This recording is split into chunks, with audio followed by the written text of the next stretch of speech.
नमस्कार। Planet to soul astrology में आप सभी का फिर से हार्दिक स्वागत है। जैसे कि आपने पहचान ही लिया होगा, श्री भाग्येश त्रिवेदी जी आज फिर से हमारे समक्ष हमारे चैनल पर एक स्पेशल सब्जेक्ट यानी विषय लेकर हमारे विनती को मान देकर उन्होंने एक्सेप्ट किया है ये कि वो कुछ नवमांश कुंडली और धर्म इसके बारे में बात करने वाले हैं। परंतु इससे पहले भी हमारी इनसे जब बात हुई थी तो जेमिनी के बारे में इन्होंने बहुत बहुत सारी अच्छी बातें और सीखने लायक बातें जो बताई है। मैं सभी को यहाँ पर रिक्वेस्ट करूँगी कि आप प्लीज़ वो सभी वीडियो देखिए, ताकि जो भी जेमिनी के जो शौकीन है, जिनको अच्छा लगता है कि जैमिनी सूत्रम भी सीखने चाहिए, उन्होंने भी ये देखना चाहिए। सर की खुद की चैनल है वाचस्पति उवाच, आप वो चैनल पर भी जाइए। और ये वीडियो हम दोनों चैनल पर दिखाने वाले हैं, वाचस्पति उवाच और प्लैनेट टू सोल एस्ट्रोलॉजी। तो आप दोनों चैनल पर ये वीडियो देख सकते हो। मैं कोशिश करूँगी कि इसको बाद में इंग्लिश में भी अगर मैं कर पाऊँगी तो I will try my best. परंतु आज जो हम बात करने वाले, हमने नवमांश के ऊपर काफ़ी सारे वीडियो बनाए हैं, परंतु उसके पहले मैं श्री भाग्येश त्रिवेदी जी आपका सहर्ष स्वागत करती हूँ हमारे चैनल पर प्लेनेट टू सोल आपका एस्ट्रोलॉजी। भी स्वागत है सुनील जी। और आपके सब प्लेनेट टू व्यूअर्स को मैं शुभेच्छा इच्छुक हूँ और शुभेच्छा देता हूँ आपके व्यूअर्स और सभी को। और आपका भी स्वागत है। Thank you so much. मैंने इनसे बहुत कुछ सीखा है। और वैदिक ज्योतिष में मेरा जो कुछ भी एक बोलते हैं ना कि जो एक स्ट्रॉन्ग एक हमारा एक सपोर्ट सिस्टम रहता है, जो हमें उनकी बातें हम कभी नहीं भूलते। ऐसे जो गुरुजन हमारे जीवन में होते हैं, उनमें से एक गुरुजन श्री भाग्येश जी है और मैं सदैव उनकी ऋणी रहूंगी। तो दोस्तों, बात करेंगे नवमांश कुंडली के बारे में। जैसे कि आपने देखा है कि हमने 50 से ज़्यादा नवमांश के ऊपर हमारे चैनल पर वीडियो बना चुके हैं। और जितना नवमांश को देखेंगे टटोलेंगे उतना हमें और ज़्यादा मिलेगा।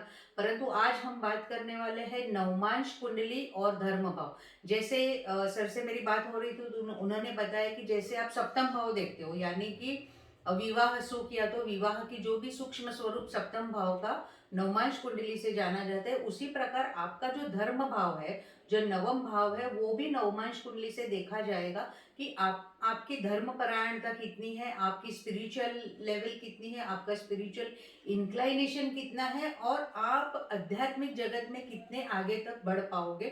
तो ज़्यादा समय ना लेते हुए मैं भाग्येश जी को ये पूछना चाहूँगी कि हम नवमांश को ही क्यों हम लोग धर्म भावना से या तो धर्म भाव उससे देखने के बहुत जो स्ट्रॉन्ग आपने बताया कि देखना ही चाहिए और उससे काफ़ी सारा पता चलता है।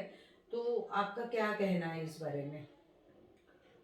वैसे हम सभी ऐसा ट्रेंड रहा है कि नवांश को हम मैरिज के तरीके से ज़्यादा पहचानते हैं। और हमारे शास्त्रों में भी कहा गया है कि नूनु नवांग से भी कलत्र सौख्यम। मीन्स कि जो मैरिज का सुख देखना है तो नवांश से देखा जाता है। लेकिन आप सबको मैं अवगत कराते हुए मुझे खुशी होती है कि हमारे शास्त्रों में नवांश पत्रिका को बहुत अलग अलग नामों से पुकारा गया है। और इसमें एक स्पेशल नाम भी नवांश का है। और इसको नवांश पत्रिका को धर्मांश भी कहते हैं जी। धर्मांश मीन्स धर्म भी देखा जाता है इससे। धर्म का अंश इससे हाँ, हम देख सकते तो हैं। नवांश का स्पेशल नाम ही है कि धर्मांश पत्रिका। तो इस हिसाब से आप समझ सकते हैं कि नवांश से धर्म कितना अच्छी तरह समझा जाता है। जी। वैसे हम हमारी जन्म पत्रिका होती है, इसका धर्म त्रिकोण मीन्स 159 को हम धर्म त्रिकोण या धर्म भाव कहते हैं। उस हिसाब से नवांश के भी जो धर्म भाव है ना, वो 159 है। और इसके जरिए हम अच्छी तरह देख सकते हैं कि व्यक्तिगत या तो इस जातक का धर्म क्या है। धर्म का वैसे मेरे हिसाब से तो अर्थ वही होता है कि धर्म व्यक्ति को ज्यादा से ज्यादा समाज से और अपनी निष्ठा से या तो संस्कार से आता है। हम्म, और ये धर्म का अर्थ समझना चाहिए। जी ज्यादातर लोग धर्म का आध्यात्मिक जो अनुभूति होती है ना, वो दूसरा अलग विषय है। धार्मिक अनुभूति जो समाधि में ये सब आता है, आध्यात्मिक अनुभूति, वो अलग विषय है। और धर्म शब्द जहाँ तक के या तो कोई भी व्यक्तिगत संस्कार या जो बाउंड्री क्रॉस नहीं करते हैं और अपने समाज संस्कार ये सब जो बचपन से मिलते हैं ना, इसको धर्म कहते हैं। और आध्यात्मिक अनुभूति अलग होती है, वो बहुत दूर की बात है आध्यात्मिक जगत की। तो वो देखने के भाव अलग होते हैं। अष्टम भाव से ज़्यादातर 12th हाउस से भी देखा जाता है ये सब आध्यात्मिक अनुभूति। लेकिन धर्म धर्म जो गीता में कहा गया है कि धर्म क्या है, तो गीता में कृष्ण ने कहा है कि स्वधर्म निधनम श्रेय पर धर्मो भयावह। मीन्स कोई भी आपत्ति काल हो तो भी स्वधर्म मीन्स अपना आचरण खोना नहीं चाहिए। स्वधर्म निधनम श्रेय, निधनम मीन्स मृत्यु जैसा भी काल आए तो भी अपना धर्म को त्याग देना नहीं चाहिए। पर धर्मो दूसरा धर्म भयावह है। मीन्स हर एक धर्म के जो रसूल या कायदा कानून होते हैं इसको त्याग नहीं करना चाहिए। वही धर्म है जो हम संस्कार में बचपन से लेके आते हैं। सबके धर्म के अनुसार अलग अलग होते हैं, लेकिन अपने खुद का जो समाज रीत रिवाज और इसका आचरण होते हैं हमारे संस्कारों में मिलता है। जैसे कि हम बचपन से जन्म से लेकर मृत्यु पर्यंत हम हमारा हिंदू धर्म होता है। सबके अलग अलग धर्म हो सकते हैं, लेकिन वो खुद अपना जो बिलीव है वो इसको त्याग नहीं करना चाहिए। साधारण जैसे हमारी नीति, हमने हमेशा अपने धर्म अनुसार उसका आचरण हाँ, करना करना चाहिए। हमारी नीति और हमारी जो ऑनेस्टी हम लोग बोलते हैं हाँ, कि किसी भी परिस्थिति में आपने अपना धर्म धर्म जैसे हम बोलते हैं कि मनुष्यता भी एक धर्म है। धर्म है। मनुष्य को जब मदद करता है वो भी हमारा एक धर्म है। हाँ, वो हमारे संस्कार के ऊपर आधारित है हाँ, कि हम किस प्रकार से दूसरे को मदद करते हैं अपना आचरण अच्छा रखते हुए। हाँ, तो सर ये नवमांश कुंडली में वैसे तो हम देखते हैं, जैसे अपने धर्म त्रिकोण की बात की, पहला स्थान, पंचम स्थान और नवम स्थान। तो नवम स्थान जो है हम धर्म स्थान मानते हैं क्योंकि वहाँ धनु राशि भी आती है काल पुरुष की कुंडली अनुसार, और उसे धर्म स्थान भी कहा गया है और धर्म त्रिकोण का भी स्थान कहा गया और नवम स्थान है और भाग्य स्थान है। तो नवमेश की स्थिति या तो नवमांश के नवम भाव की स्थिति, इस दोनों में सर क्या अंतर है और किस प्रकार से हमने जज करना चाहिए? कि जैसे आपने एक धर्म की बात की कि आचरण से हमारा धर्म तय होता है कि हम जो संस्कार में पले बड़े हैं वो संस्कार हमने कभी नहीं छोड़ने, मूलतः उसका मतलब ये है। परंतु कई लोग सर ऐसे हैं कि जो धर्म परायण होते हुए भी मटेरियल लाइफ में जीते हैं, और कई लोग ऐसे होते हैं सर कि जो डीप मेडिटेशन में यानी कि आध्यात्मिक जगत में जिन्होंने बहुत सारा नाम कमाने से ज्यादा मैं ऐसा बोलूंगी कि उन्होंने इतनी अनुभूति की प्राप्तियां की है। ऐसे कई लोग, जैसे हम रामकृष्ण परमहंस जी की बात करेंगे, या तो फिर इस तरीके के लोग जैसे रविंद्रनाथ टैगोर, हम बोलेंगे उनको कोई सिद्धि प्राप्त नहीं थी, परंतु वो हमेशा हम उनको एक संत की तरह ही हमको उनके प्रति आदर भाव है। हाँ, आचरण धार्मिक था उनका, भले वो कोई मेडिटेशन नहीं करते थे, लेकिन आज भी हम उनको उसी नजर से हम उसको आदर भाव करते हैं। तो सर ये आध्यात्मिकता की ओर जो व्यक्ति को लेके जाता है, या तो कई सारी सिद्धियां कई बार प्राप्त होती है, तो उसको हम नवमांश से कैसे जोड़ सकते हैं सर? वैसे देखा जाए तो मैंने आपको बताया कि पूरी जो नवांश पत्रिका के 12 भाव है और इसको मिलाकर हम बोलते हैं कि ये नवांश पत्रिका है। जी। तो नवांश पत्रिका ही धर्मांश बोलते हैं। मीन्स वो धर्म पत्रिका ही है और हर एक भाव का पहलू अलग अलग होता है। लेकिन ज्यादातर आज का विषय धार्मिक परायणता के मुताबिक धार्मिक हम्म व्यक्तिगत जातक कितना होगा, और बाद में धार्मिकता पहले है, और धार्मिकता जो आचरण करता है आदमी और इससे आगे कुछ करके आध्यात्मिक अनुभूति करता है। जी तो फर्स्ट स्टेप क्या है? धार्मिकता है। धार्मिकता होगी तो वो आगे आध्यात्मिकता की ओर जाएगा और अनुभूति करेगा। तो आज हम जो जैसे जन्म पत्रिका में नवांश पत्रिका के अलावा D1 में जैसे 159 से देखते हैं, वैसे नवांश पत्रिका में भी 159 भाव धार्मिक भाव है। हम्म और D1 पत्रिका के जो 159 जो धर्म के अधिपति है, वो उसको नवांश पत्रिका में भी देखने चाहिए। और किसी भी व्यक्ति में धार्मिकता देखने के लिए कि कितना धर्म का जो आचरण करेगा, कितने हद तक जाएगा और बाद में आगे जाकर आध्यात्मिकता में जाएगा। जैसे कि आपने बोला रामकृष्ण परमहंस है, अरविंद घोष थे, स्वामी विवेकानंद जी। हाँ, वो ये सब लोग ने पहले ये धार्मिकता पकड़ रखी, अपना आचरण पकड़ रखा और इसमें आगे जाकर आध्यात्मिकता की ओर गए। तो पहले तो हमारे पत्रिका में धार्मिकता के योग कितने हैं वो जानना चाहिए, और इसमें ज्यादा बहुत अच्छे ग्रह है तो बाद में वो आध्यात्मिकता की ओर जाएगा। तो जन्म पत्रिका लो या नवांश पत्रिका लो, लेकिन दोनों में कॉमन एक चीज तो रहेगी, धर्म त्रिकोण 159 या तो धर्म भाव 159। बाद में किसी भी जातक की धार्मिकता पहचाननी है हमें, तो काफी सारे पहलू से पास होना पड़ेगा इसको। जैसे एज फॉर एग्जाम्पल दे तो किसी की पत्रिका में इसका धर्म का पहलू या तो धर्म का आचरण कितनी हद तक या तो स्तर तक जा सकता है, इसके भी कुछ रूल्स मेरे हिसाब से मैंने बनाए हैं जी तो इसमें सबसे पहले देखना चाहिए, मैंने जो बात छेड़ी की धर्म त्रिकोण की, वो धर्म त्रिकोण का जो संबंध होना चाहिए वो धर्म त्रिकोण में ही होना है।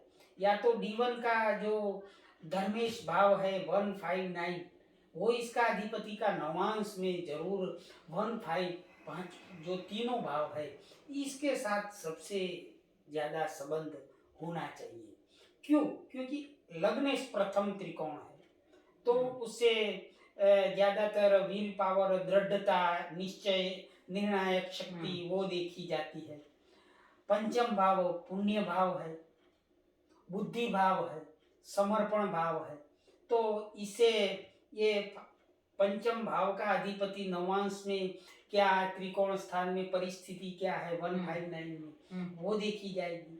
और धार्मिकता का सबसे बड़ा भाव है वो नवम भाव जी आध्यात्म भाव है, और इसका कनेक्शन नवम भाव में त्रिकोण स्थान में जो 159 में जरूर होना चाहिए।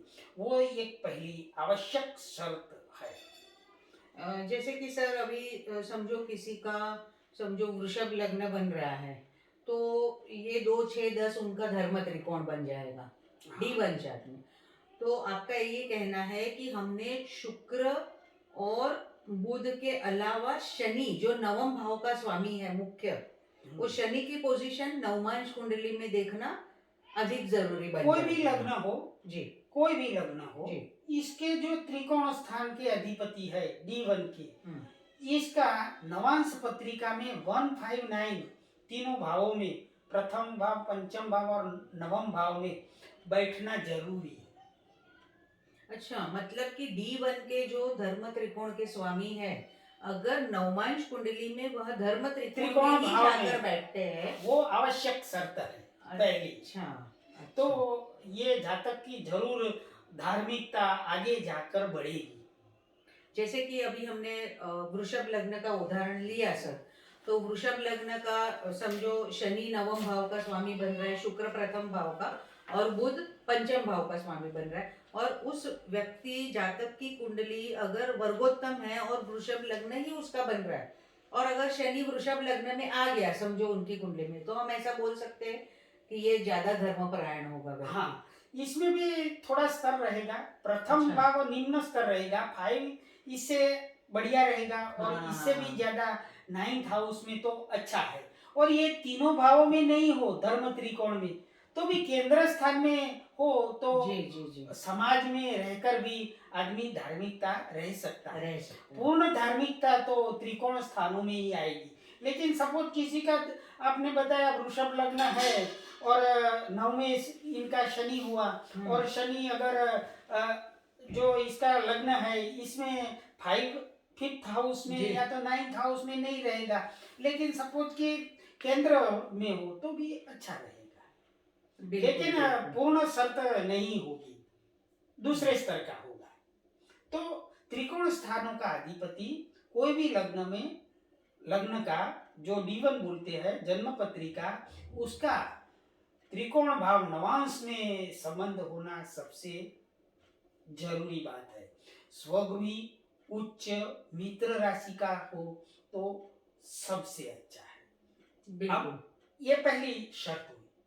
दूसरी बात ये होगी कि इसमें किसी की भी पत्रिका में शुक्र का भी ये भोग विलास ये सबका कारक जी। तो शुक्र का बली होना, इसका मतलब ये वासना से संबंध नहीं होता है। शुक्र का इस पर, चाहे शुक्र उच्च का हो, लेकिन इस पर दूषित असर होनी चाहिए, अशुभ प्रभाव होना चाहिए, समझे। शुक्र किसी का उच्च का हो तो शुक्र दोनों प्रकार से कारकत्व देता है, वासना और विलासिता। लेकिन ज्यादातर शुक्र है वो किसी का नीच का, कन्या राशि का होगा तो शुद्र विचार देंगे, और शुक्र उच्च का होगा तो विलासिता हो सकती है, वासना नहीं हो सकती है। तो शुक्र को पहले अच्छी तरह समझना चाहिए किसी की पत्रिका में, और केवल इसको वासना और विलासिता की नजर से नहीं देखना चाहिए। शुक्र पर अशुभ प्रभाव होना चाहिए, ताकि इसमें वासना और विलासिता में अड़चने बाधाएं आए, और क्या आध्यात्मिकता धर्मता की ओर भी विचार इसके रहे, सोच रहे। तो शुक्र का भी नेक्स्ट इंपॉर्टेंट है। तीसरी बात मानसिकता की बात होती है, तो चंद्रमा को जरूर देखना चाहिए।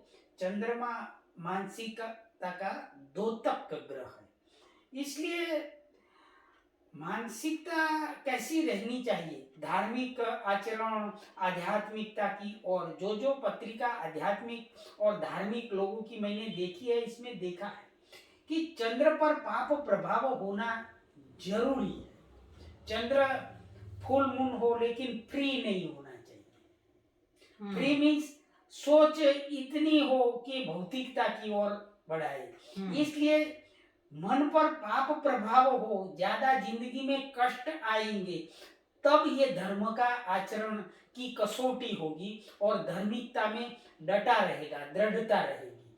तो चंद्रमा का खास तौर पर मैंने जो पत्रिकाएं देखी है, इसमें चंद्र का मंगल या तो शनि का जरूर प्रभाव होना चाहिए। जैसे कि चंद्र और शनि के संबंध है तो मंगल की दृष्टि बनी रहे जी, या तो चंद्रमा और मंगल का संबंध हो, लेकिन शनि का अशुभ प्रभाव इस पर जरूर होना चाहिए। यहाँ अशुभ प्रभाव में एक ध्यान मैंने खास तौर पर अभ्यास में देखा है कि चंद्र का राहु के साथ संबंध नहीं होना चाहिए, क्योंकि चंद्र राहु से नरी भौतिकता ही जैसी मानसिकता रहती है। तो अशुभ प्रभाव में चंद्र की जो है, इस पर शनि और मंगल दोनों ग्रहों का प्रभाव होना चाहिए अशुभ प्रभावों में जी। ये एक नजरिया रखना चाहिए किसी भी जातक की पत्रिका में जब धार्मिकता देखते हो तब। और चंद्रमा मानसिकता का कारक है, तो जैसे हमने नवांश पत्रिका में भी 159 लिया, हम्म जन्म पत्रिका में भी धर्म त्रिकोण लिया 159। तो यहाँ खास याद रखने की बात है चंद्र की मानसिकता से कि नवम भाव बलवान होना चाहिए, क्योंकि वो ज्यादातर बलवत्ता आध्यात्मिकता और धर्म आचरण में देता है। तो चंद्र से नवम स्थान है ना, वो जरूरी बहुत शुभ होना चाहिए, और नवांश में इसका धर्म त्रिकोण 159 में संबंध होना जरूरी है। ये सब बातें किसी भी जातक की धार्मिकता पर दृष्टि रखने के लिए ये सब बातें जरूरी पॉइंट्स या तो रूल्स देखने चाहिए। और किसी भी जो बड़े धार्मिक या आध्यात्मिक प्रगति करने वाले की पत्रिका में ये सब जो मैंने 4-5 पॉइंट्स किए वो जरूर आपको नजर आएंगे।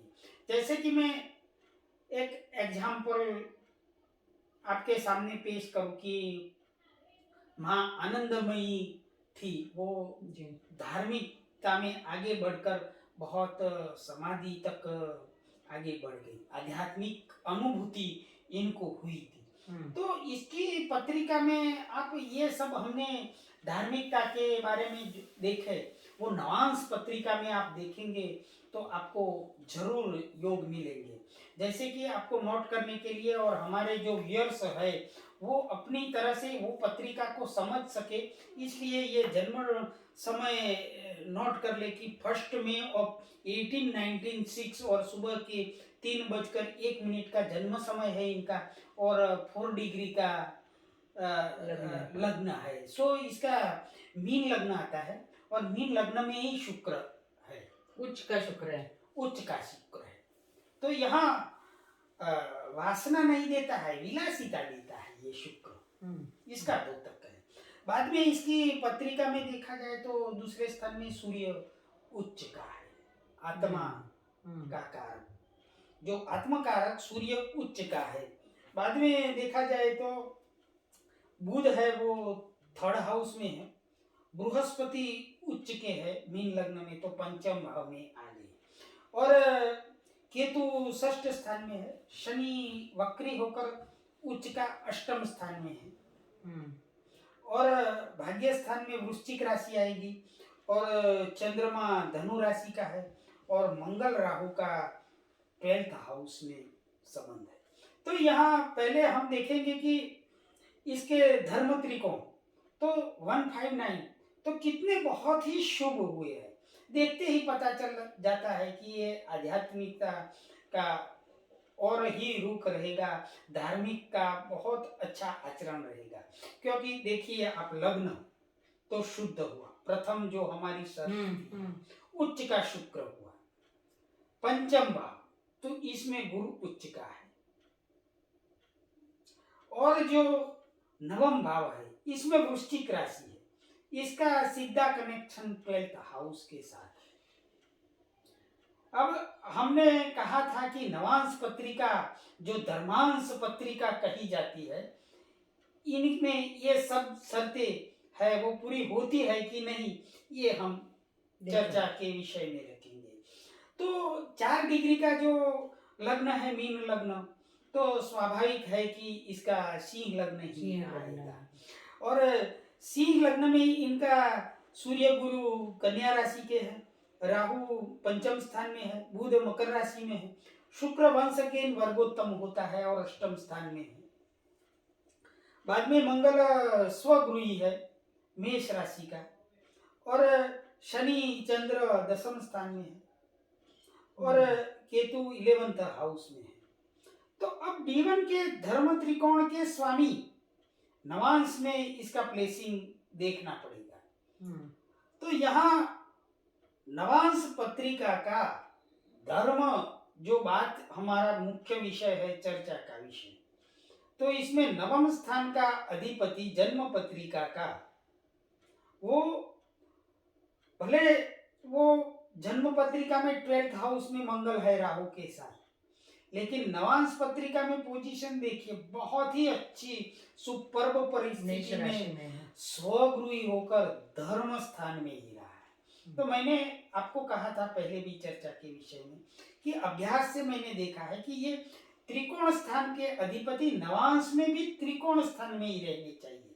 यहाँ तो बशर्त कैसा होता है, धर्म भाव जो नवम भाव जो उच्च स्तर की देता है इसमें है, और स्वगृही बलवान होकर बैठा है। अब शुक्र का भी देखिए, दूसरी बात तो शुक्र का अष्टम स्थान से संबंध है, जो लग्न को प्रभाव कर रहा है, लेकिन सारी अष्टम स्थान मीन समाधि, ये अकल्ट, ये सबके हाउस में नवांश पत्रिका में बैठा है। तो हम जैसे जन्म पत्रिका के हर एक भाव पर से देखते हैं, वैसे नवांश पत्रिका में पूरे 12 भाव से जातक का धार्मिक आचरण देख सकते हैं। नवांश में जैसे लग्न है तो व्यक्तिगत या तो आत्मा या तो खुद के विषय में सोच के बारे में सोच सकते हैं। दूसरे भाव जो फैमिली भाव है तो फैमिली का भी देख सकते हैं। थर्ड हाउस कर्म आचरण, चतुर्थ भाव इसमें सुख कितना मिलता है, पंचम भाव पुण्य, षष्ठ शत्रुता अड़चने, सप्तम भाव तो पब्लिसिटी, ये सब, अष्टम भाव तो गूढ़ विषयों में जाना, समाधि में जाना, नवम भाव तो ज्यादा धार्मिकता, या तो समाधि में कौन से देवता का आचरण होगा। यहाँ आप देखिए कि यहाँ नवम स्थान का अधिपति मंगल है और भी नवांश में जाकर स्वगृही हुआ है। तो माँ आनंदमयी ने धर्म का आचरण करते करते आगे जाकर अपने जो इष्ट या आराध्य देव था वो मंगल उग्रता का कारक ग्रह है, इसलिए इसने समाधि में भी क्या तांत्रिक विद्या की साधना की होगी, वो अवश्य पत्रिका से हम समझ सकते हैं। शनि मंगल ये सब साधना के प्रकार में तांत्रिक साधना का और झुकाव ज्यादा देता है जी। और सात्विक ग्रह है शुक्र गुरु, ये सब बुध, ये सब सौम्य और सात्विकता या देव साधना हो ऐसा कह सकते हैं। तो इस सब का कनेक्शन से ये सब देखा जाता है। बाद में मैंने चंद्र की भी बात कही थी, तो यहाँ आप देखिए कि चंद्रमा धनु राशि में जन्म पत्रिका में है तो गुरु की राशि का होगा। बृहस्पति भी धर्म या धार्मिकता और आध्यात्मिकता की ओर जाने में बहुत बड़ा महत्व रखता है। बृहस्पति का नवांश पत्रिका के लग्नेश के साथ प्रभाव होना बहुत ही जरूरी है जब किसी की धार्मिकता देखते हैं। तो यहाँ चंद्रमा मानसिकता का कारक होकर खुद ही गुरु की राशि में है। अब नवांश पत्रिका ले ले तो नवांश पत्रिका में चंद्रमा में जो अशुभ प्रभाव होना चाहिए तो यहाँ शनि के साथ हो ही गया है। अब यहाँ नवांश पत्रिका में तीनों स्थान जो 159 इनके अधिपति कौन होते हैं? सूर्य सिंह लग्न होने से सूर्य बाद में गुरु और मंगल तो इनका भी कनेक्शन देखना चाहिए जैसे हम जन्म पत्रिका में देखते हैं उस तरह। तो यहाँ देखें कि लग्ने सूर्य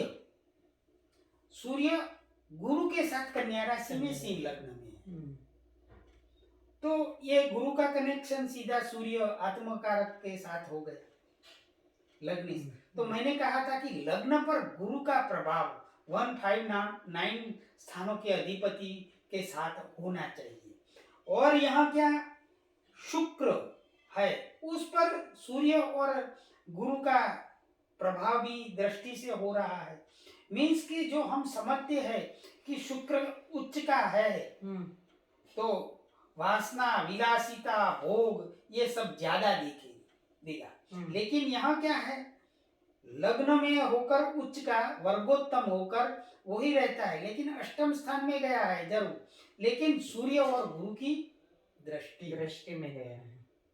तो इसीलिए उन्होंने काफी साधना उपासना और आश्रम में ही रह के उन्होंने काफी आगे उन्नति प्राप्त की आध्यात्मिक जगत में। आज भी उनके इतने अनुयायी है कि पंचम भाव से भक्ति, ये पुण्य कर्म, मंत्र सिद्धि, ये भी देखा जाता है।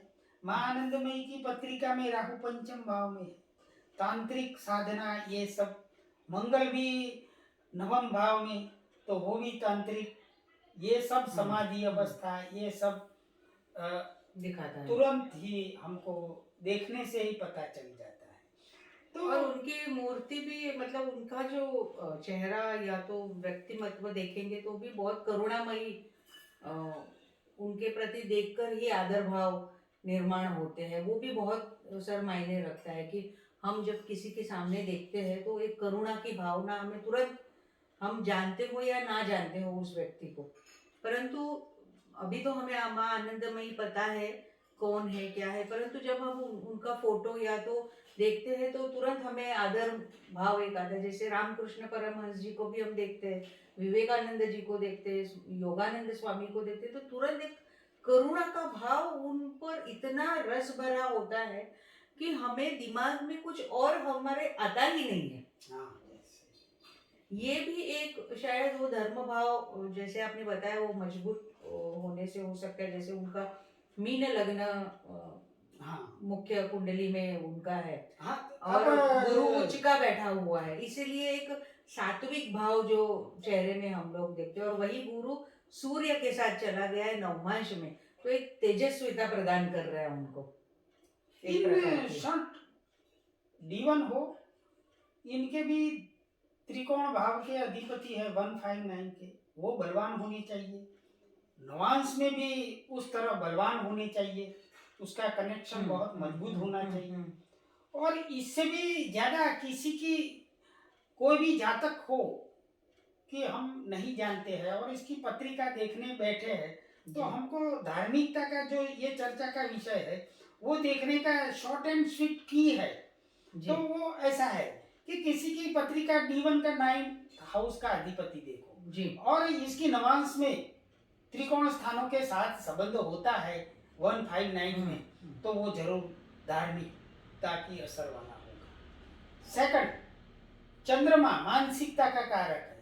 चंद्रमा से नवम भाव देखो और ज्यादातर जन्म पत्रिका में नहीं देखो, नवांश में देखो, वहीं सही आपको आकलन मिल जाएगा।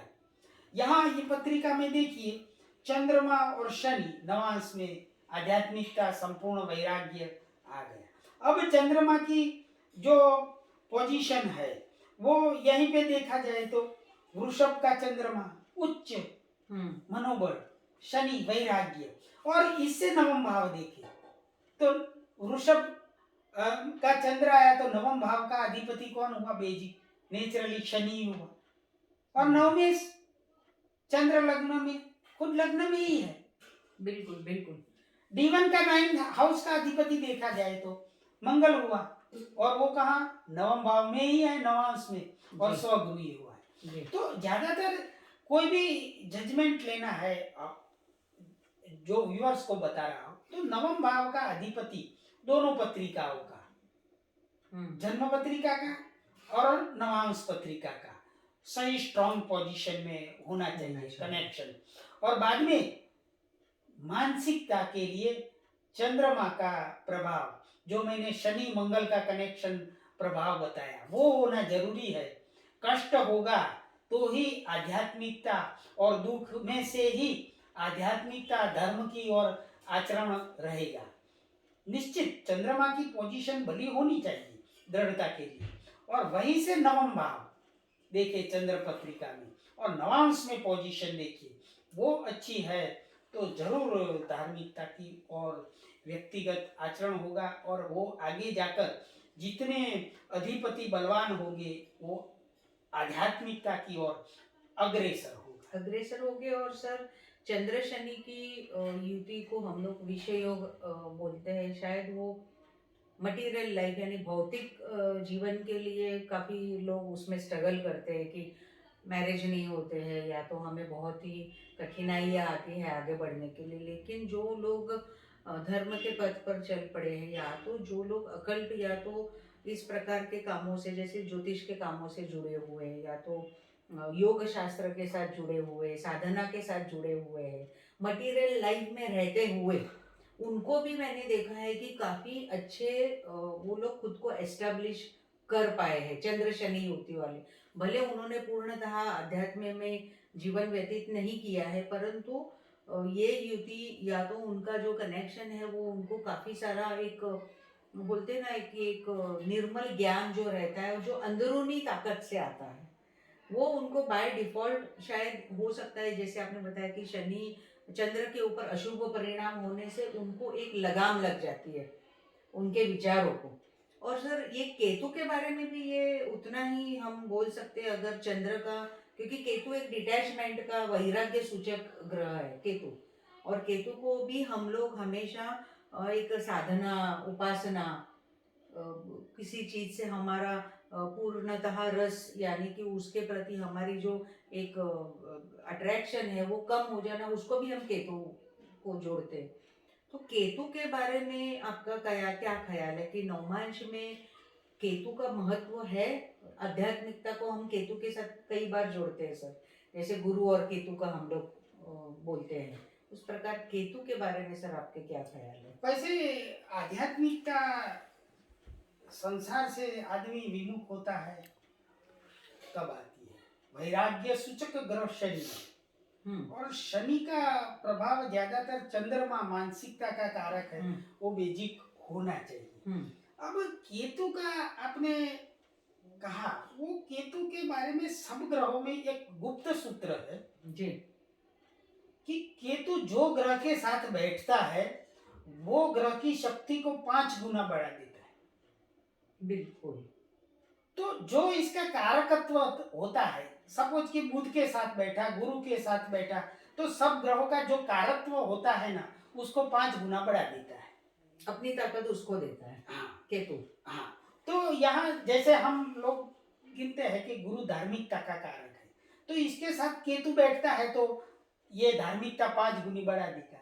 और गुरु और केतु की आध्यात्मिकता या धार्मिकता का कनेक्शन इस युति के साथ माना गया है, इसीलिए माना गया है कि केतु शक्ति प्रदान करता है, ऊर्जा का स्तोत्र है, इसलिए। तो यहाँ चंद्रमा जो मानसिकता जो बेसिकली होगी, इसके साथ केतु बैठा होगा तो इसकी चंद्रमा की ताकत 5 गुनी मानसिक ताकत बढ़ा देगा। लेकिन बेसिकली कौन सी राशि में है और कौन से प्रभाव में है, वैसे चंद्र केतु की युति काम करेगी। उसी प्रकार शनि चंद्र की युति भी उसी प्रकार से काम करेगी। तो यहाँ चंद्र केतु की युति है, वो नवांश में पोजीशन कैसी चंद्र और केतु की बनती है इस पर ज्यादा निर्भर रहेगा। तो आध्यात्मिक राशियों में चंद्र केतु की युति पर भी आध्यात्मिकता में शनि मंगल का ऑब्स्टेकल या तो अशुभ प्रभाव होना जरूरी है। मंगल ऊर्जा देता है, काम करने की ताकत देता है, जो जो विषय हो इसमें, और शनि इसमें इसको सही सोच देता है, वैराग्य का। बिल्कुल बिल्कुल, बहुत बहुत सुंदर आपने विवरण किया है। मैं आशा रखती हूँ कि हमारे व्यूअर्स को ये काफ़ी पसंद आएगा वीडियो, और कुछ भी हम सीख पाए, जितना हमें धर्म के बारे में, जैसे हम भौतिक जीवन के बारे में पूछते रहते हैं, लेकिन आजकल काफ़ी सारे लोग सर स्पिरिचुअलिटी में भी बहुत सारा इंटरेस्ट रखते हैं, धर्म में भी बहुत सारा इंटरेस्ट रखते हैं, तो उनके लिए बहुत ही अच्छा एक आपने जो रूल्स बताए हैं, प्रिंसिपल्स बताए हैं, वो उनको ज़रूर काम में लगेंगे। मैं आशा रखती हूँ कि आप फिर से जैसे ही मौका मिलेगा हम कोई और विषय लेके सर के साथ ज़रूर आएंगे। और सर हमारे चैनल पर आने के लिए आपका बहुत बहुत धन्यवाद, और इसी प्रकार आपका स्नेह बना रहे हमारे चैनल के साथ, हमारे साथ, और इसी प्रकार आपका आशीर्वाद रहे। मेरी आपके चैनल और सबके व्यूअर्स को ऐसा मैं आशीर्वाद और शुभेच्छा देता हूँ। आप सभी इसमें जुड़े रहे और इसमें बहुत बहुत आपका ज्योतिष का ज्ञान अर्जित होगा, और सभी दर्शकों को मेरी शुभकामनाएं देता हूँ। धन्यवाद धन्यवाद। सर्व